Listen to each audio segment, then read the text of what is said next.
Ethan Walker used to believe that love was something you could measure in routines.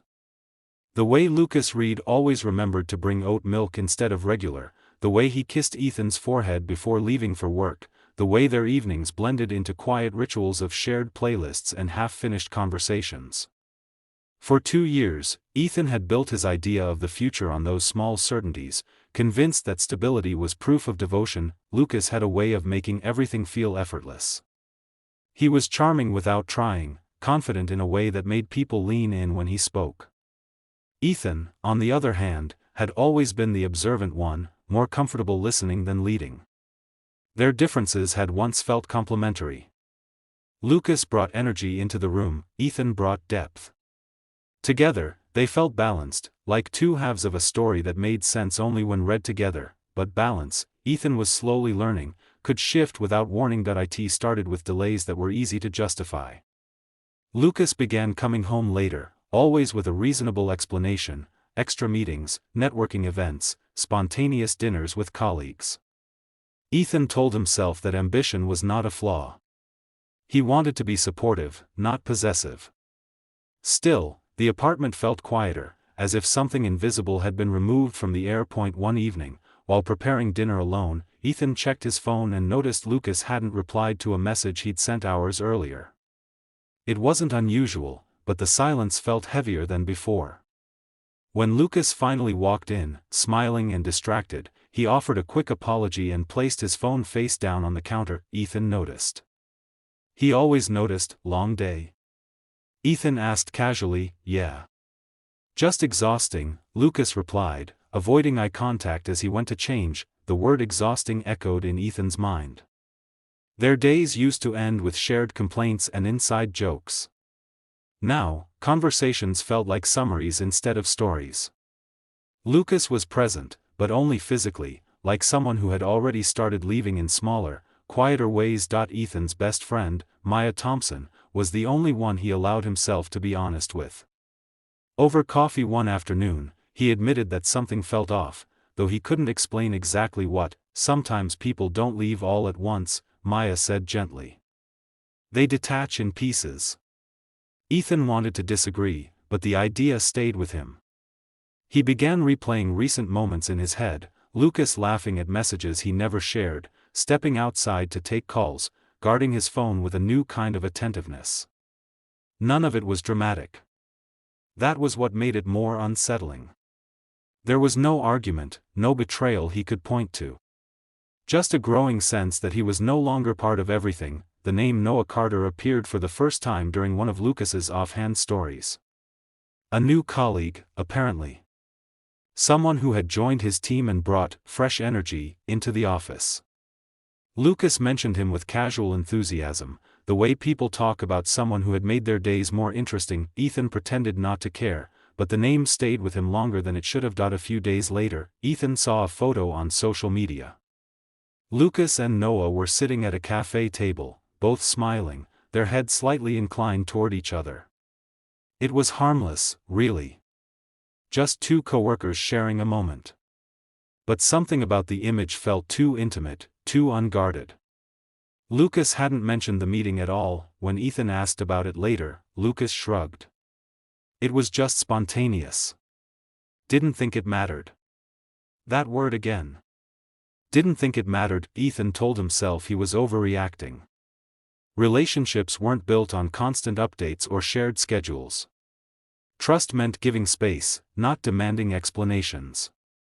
Still, he found himself paying attention to details he used to ignore: the way Lucas's laughter sounded different, the way his attention drifted during conversations, the way he seemed more alive when his phone buzzed than when Ethan spoke. One night, lying beside Lucas in bed, Ethan stared at the ceiling while Lucas scrolled through his phone in silence. The distance between them felt wider than the space of the mattress. Ethan wanted to ask what had changed, but the question felt too fragile, like it might break something that was already cracked. Instead, he said nothing. Lucas eventually turned off the screen and whispered goodnight, pressing a kiss to Ethan's cheek. The gesture was familiar, but it lacked the warmth it once carried.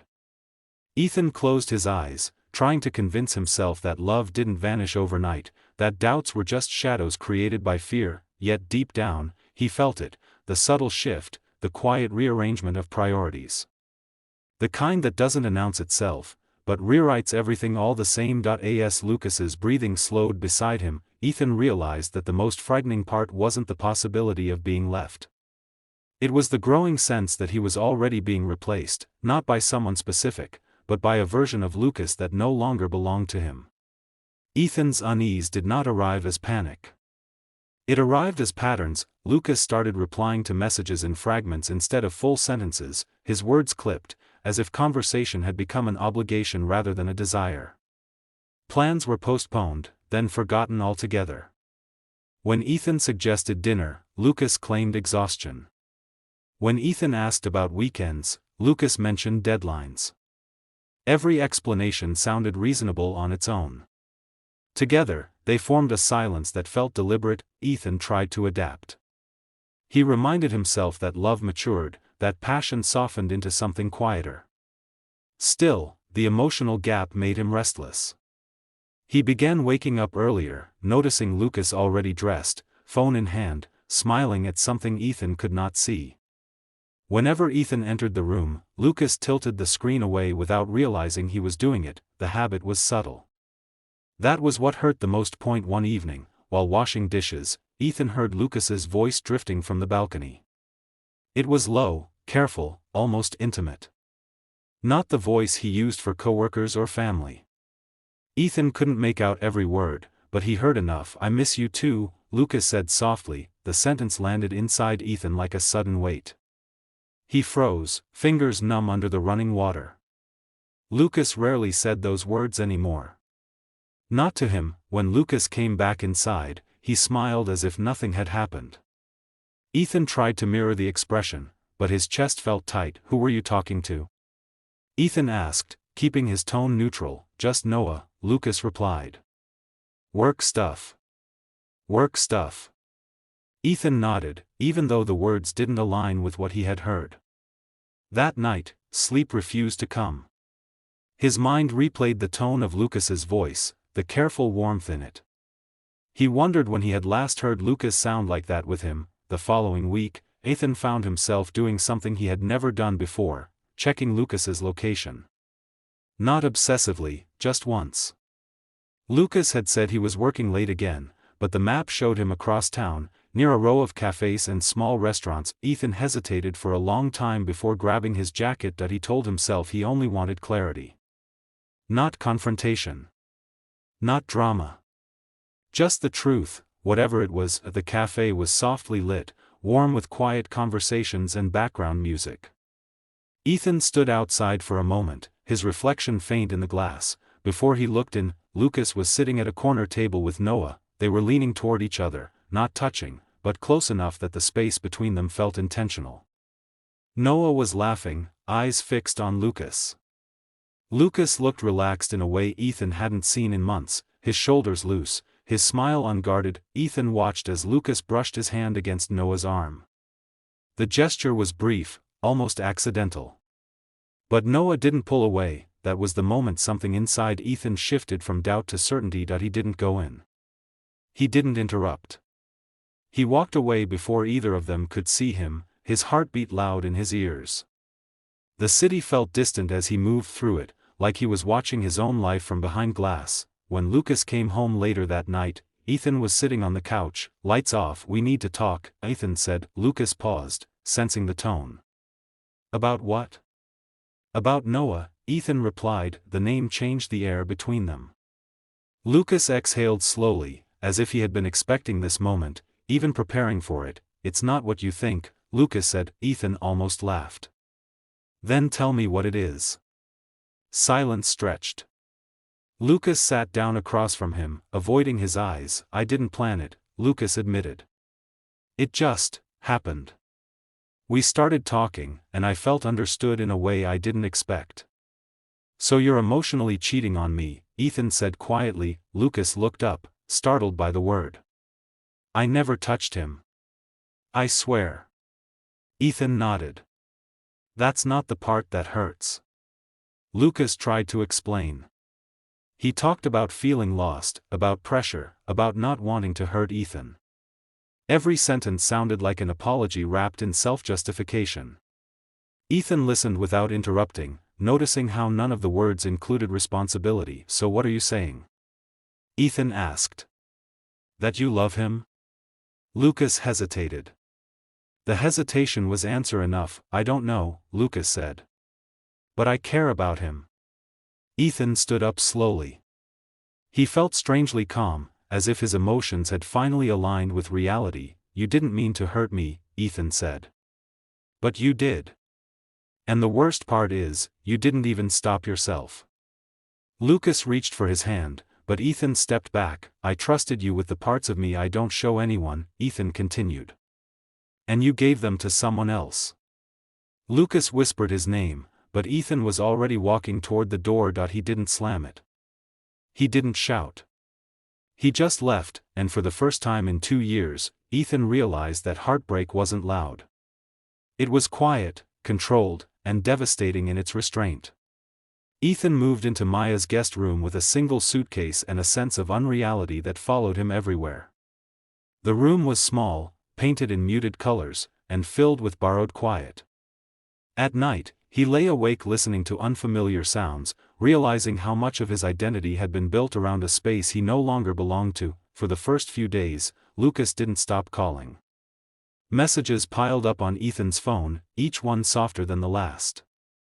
Apologies turned into explanations, explanations into promises. Ethan read them all but replied to none. He wasn't trying to punish Lucas.